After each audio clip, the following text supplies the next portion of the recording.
त्यांच्या जन्मशताब्दीनिमित्तानं राष्ट्रीय शाश्वत शेती दिन निमित्तानं आज आपल्या ह्या कार्यालयामध्ये उपस्थित असणारे महाराष्ट्र तसेच आपले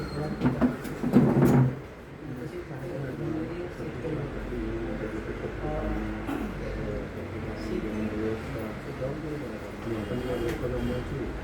शेती हा जो विषय जो आहे लोकांना काही लोकांना आवडणार आहे आणि काही लोकांना न आवडणार आणि न आवडणाऱ्यामध्ये बरेचसे लोक आहेत आणि त्या आवडणाऱ्यामध्ये कमी लोक आहेत. आता शाश्वत शेती म्हणजे शाश्वत गॅरंटेड जे उत्पादन देणारं जे साधन जे आहे ही शाश्वत शेती. ह्या शाश्वत शेतीच्या माध्यमातून आज आपल्याला अनेक पर्याय आहेत. आज शेती आपण जी करतो काही फायद्याची शेती करतो, काही नुकसानीची शेती करतो. आज आपल्या ह्या तालुक्यामध्ये किंवा ह्या तालुक्यामध्ये जे वातावरणाशी निगडीत असणारे जे आपल्याला जे उत्पादन जे काढायचे ती म्हणजे फळबाग लागवड. फळबाग लागवडीसाठी योग्य ते वातावरण आपल्या ह्या तालुक्याला उपलब्ध आहे आणि ह्या माध्यमातून मी गेली 2015 मी स्वतः ह्या क्षेत्रामध्ये उतरलो आणि तेव्हापासून मी आज ह्या 10 वर्षामध्ये 15 एकर शेती आम्ही ही लागवडीखाली आणलेली आहे. सुरुवातीला फार मोठं टेन्शन होतं, दडपण होतं. काही लोक बोलत की आंबे कशाला लावताय आणि हे आंबे काही जगणार नाहीत, काही नाही, मरतायत असे कितीतरी. तर त्यांना मी विचारलं की हे मरतात का, ह्याचं कारण काय ते तरी तुम्ही सांगू शकता का.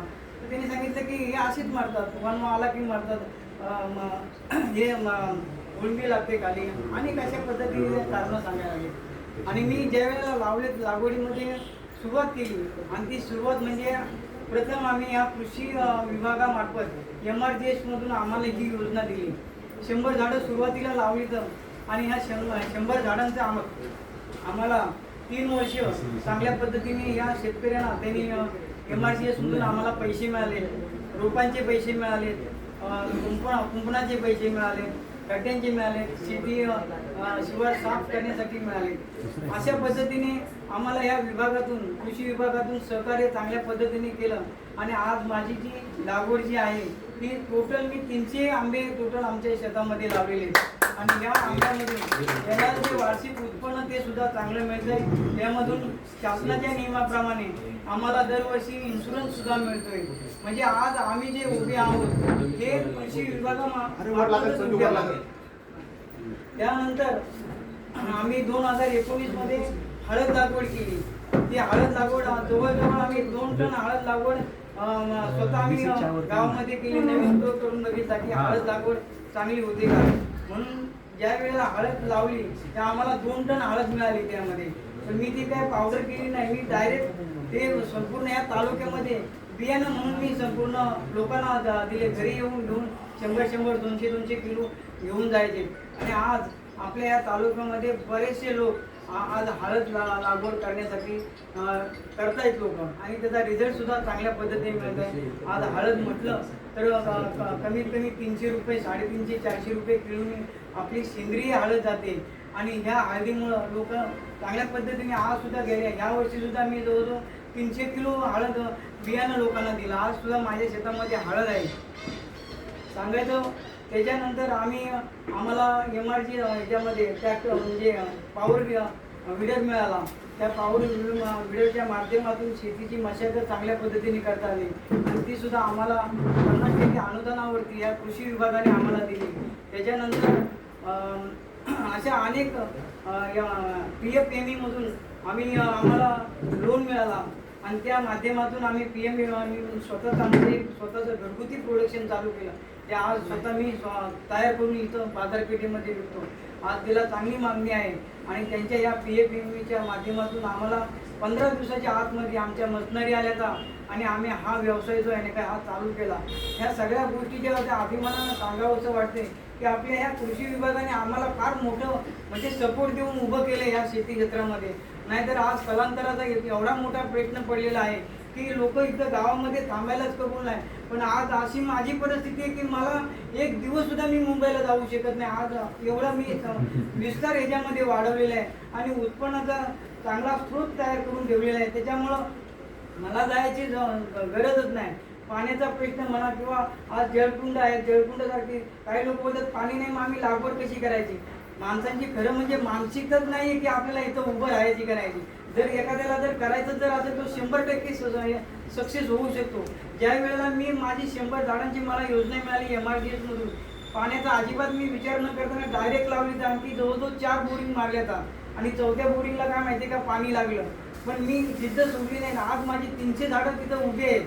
आज उत्पन्नाचं एक साधन तयार झालेलं आहे. म्हणजे भविष्यामध्ये काय होणार, आज जरी माझ्या पाठीपाश्यात माझी मुलं आहेत, मुलांना सुद्धा नोकरी करायची काही गरज नाही. अशा पद्धतीने मी एवढी ओस पडलेली माझी जी स्वतःची 30 एकर शेती आहे, ही मी स्वतः 15 एकरमध्ये लागवडीखाली आणलेली आहे. यामुळं शाश्वत शेती म्हणले तर ही आंब्याची लागवड 100% उत्पादन आहे. त्यामध्ये नुकसान नाही, काय नाही. दरवर्षी आंबे येणार आहेत आणि आंबे आले तर त्याला खतं आहेत, त्याला फवारण्या आहेत. त्या सगळ्या गोष्टीचं जर नियंत्रण जर व्यवस्थित जर ठेवलं तर 100% उत्पादन आहे. पण काही लोकांची मानसिकता नसल्यामुळं या इथून जो स्थलांतर जे होते ते लोकांचे विचार बरोबर नाहीत. त्याच्यामुळं लोक हे स्थलांतरित होत आहेत. नाहीतर इथे आज आपल्याला भरपूर या शेतीमधून उत्पादन मिळण्याची चान्सेस भरपूर आहेत. आज आम्ही त्याच्या माध्यमातून आमचा एक बचत गट, आम्ही एक शेतकरी बचत गट काढला. त्या शेतकरी बचत गटाच्या माध्यमातून आम्ही शाश्वत शेती कशी करायची, सेंद्रिय शेती कशी बनवायची आणि त्याच्यापासून मिळणारं जमिनीचा पोत कशा पद्धतीने तो सुधारू शकतो, त्यासाठी आम्ही जीवामृत तयार करायला सुरुवात केली. जीवामृत एकदम सोपी पद्धत आहे.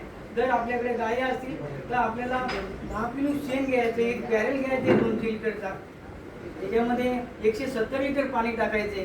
त्याच्यानंतर गोमूत्र घ्यायचे 10 लिटर आणि बेसन घ्यायचं 2 लिटर, काळा गूळ घ्यायचा 2 किलो.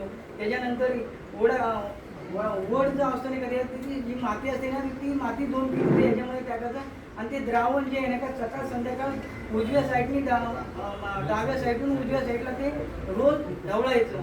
आणि ढवळल्यानंतर 7व्या दिवसापासून ते जे जीवामृत जे बनलेलं आहे, त्या जीवामृत पासून काय माहिती का आपलं जे शेतामध्ये जे काही पीक असतं त्या पिकाला काय माहिती का थोडं टाकायचं. त्याच्यामुळं काय होतं की जमिनीमधील जीवाणूंची संख्या चांगल्या पद्धतीने वाढते, जमीन आपली पोषक होते.